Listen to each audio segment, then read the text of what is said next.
Փաստաբան եք, երբ որևէ եկեղեցական բողոքարկի ներքին կանոնադրական խնդիրները եւ այլն։ Հարցադրումը լրիվ հասկանալի է, դուք որևէ դեպք եկեղեցու ներքին գործերի, որ դառնան դատարանների քննության առարկա, չեք լսել, չեք տեսել եւ անհնար է տեսած կամ լսած լինեք։ Նույնը նաև ուզում եմ պնդել կաթոլիկ եկեղեցու փորձի տեսանկյունից։ Նախկին Հռոմի պապը ամենից շատ կարգալույծ արած Հռոմի պապերից մեկն է։ Դուք երբևէ չեք լսի, որ իր որոշումը դառնա դատարանում քննության առարկա։ Երբևէ։ Ինչու հայաստանյան իրավապահները գնացին նման քայլի եւ Սա քաղաքական միջամտություն է եւ միջազգային դատարանները թեկուզ ոչ հիմա, ապա հետագայում որևէ ասելիք, որևէ դիրքորոշում կունենան։ Ես համարում եմ միանշանակ ասելիքն էլ դիրքորոշումն էլ կլինի, բայց դրանից այն վնասը, որը հիմա պատճառվում է մեր հասարակությանը, սահմանադրությանը, ընդհանրապես խղճի կրոնի ազատությանը, սա անվերականգնելի եմ համարում։ Այսինքն այն, ինչ հիմա տեղի է ունենում, երբևէ պետք է տեղի չունենար։ Կան երևույթներ, որոնք ոչ թե պետք է հետագայում իրավունքի խախտման տեսանկյունից գնահատվեն, այլ պարզապես դրա կանխարգելման։ Սա ամոթ է ուղղակի, սա խայտառակություն է իրապես, այստեղ ոչ իրավունքի կամ օրենքի կամ առավել ևս սահմանադրության տրամաբանություն չկա եւ չի կարող լինել։ Ես կրկին եմ ասում, միջազգային փորձը սևը սպիտակով ասում է, որ իշխանությունը երբևէ չպետք է միջամտի եկեղեցու ներքին գործերին։ Գևորգ Սարոյանը ասում ենք Հայաստանի քաղաքացի է եւ իրեն առնչվող Եթե կունենա օրինակ, եթե կունենա վերջինս, չգիտեմ, մի բանկի հետ իրավահարաբերություն, թող գնա դատարանում դա վիճարկի։ Ինքը երբ ստանձնել է առաքելություն մասը կազմելու Մայր Աթոռի, ինքը գիտակցել է, որ երբևէ Մայր Աթոռի ներքին գործերը չի կարող բերել եւ դատարանում քննության առարկա դարձնել։ Վստահ եմ գիտակցել է, վստահ եմ քաջատեղյակ է եղել։ Սարոյանն ինչպես հասկացա, հնարավոր կլինի իշխանության եւ եկեղեցու միջև կառուցողական երկխոսություն վերականգնել։ Շատ դժվար եմ պատկերացնում, բայց իհարկե այդ հարցը թող ուղղվի Մայր Աթոռին։ Ամեն դեպքում ես կարող եմ մի բան ասել, որպես հայ առաքելական Սուրբ եկեղեցու հետևորդ, ես անասելի ցավ եմ զգում, երբ վեհափառ հայրապետի նկատմամբ նման ապօրինություն է տեղի ունենում, երբ մեր սրբազան հայրերի նկատմամբ նման անասելի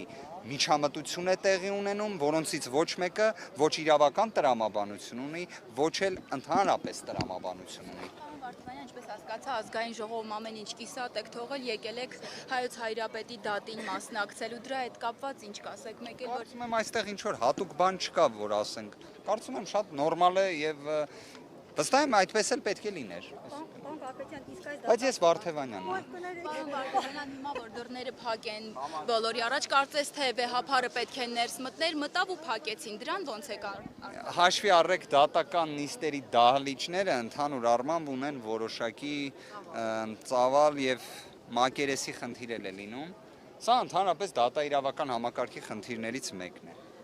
Դրանով է պայմանավորված, այլ բացատրություն այստեղ չեմ տեսնի։ Եվ ըստ ձեզ այսօր Դատավորից, գիտեք, այստեղ մի քիչ դատավարական իմաստով էլ դժվարություն կա, բայց կարծում եմ այդ մասով էլ պետք է, չէ, իդեպ չեմ ճանաչում, բայց կարծում եմ այդ տեսանկյունից կարելի է ասել, որ հաստաբանները, պաշտպանները, որոնք ներկայացնելու են վեհափառ հայրապետի շահերը, ինքնին այս նախադասությունը ասում եմ տարօրինակ է ահավոր հնչում, աբսուրդային,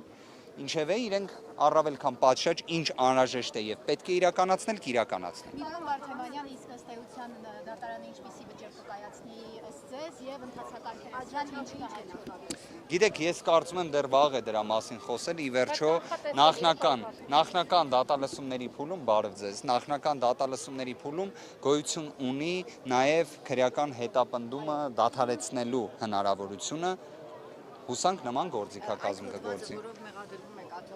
Եթե մեր հերոստատիտողների համար ասեք, ինքը ինչ է ներկայացում, ազատազրկում նախատեսում է, թե տուգան եւ այլն։ Անկեղծ եմ ասում, չեմ ուզում դրա մասին խոսել, որովհետեւ մենք դրանով կարծես կենսունակություն տանք այս վարույթին։ Բայց փաստը նա է, որ Փաստը նա է, որ կա ապօրինություն։ Փաստը նա է, որ կա տիտանական ապօրինություն, հետևաբար խնդրում եմ նշվածի տիրույթում նույնիսկ հարցը չդիտարկենք, անկեղծ եմ ասում։ Մասնագիտական առումով շատ պարզ եւ դյուրին պատասխաններ կարելի է տալ, բայց սա այդ տիրույթը չի, անկեղծ։ Պարոն Վարդանյան, ձեզ իշխանությունները կգնան Կաթողիկոսի վեհապար հայրապետի կալանավորման։ Իհարկե վերջ չկա աբսուրդին, բայց ես կարծում եմ գոնե նվազագույն ինչ որ կարմիր գծեր ընկալելիության տեսանկյունից պետք է լինի։ Վեհապարին ավազանի անով դիմելը ինչ են ուզում սրանով ցույց տալ, որ չեն ընդունում։ Ես այն օրը ելույթի շրջանակներում անդրադարձա, որ նույնիսկ քննիչ դատախազները իրենցից ավելի բարձր ընկալելիություն են ունեցել այս հարցի վերաբերյալ,